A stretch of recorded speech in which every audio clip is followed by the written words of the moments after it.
In this video I'm going to show you how to replace the ink cartridges of your HP OfficeJet 200 mobile printer. First step is to switch on the printer. Now go to the front section, lift it from here, wait for the ink cartridges to move and come to one side. Now we have to remove the ink cartridges. So there is a lock here, you just have to push it up and then you can take the ink cartridge out. Take your new ink cartridge.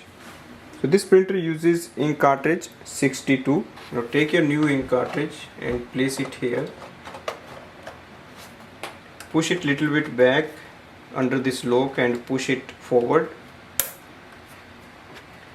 Same for the black.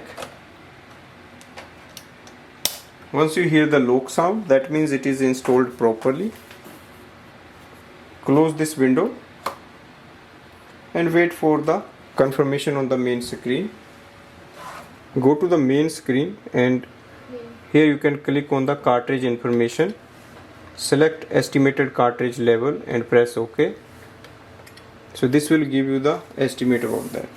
So this way we can replace the ink cartridges and check the estimated level of ink. Thanks for watching.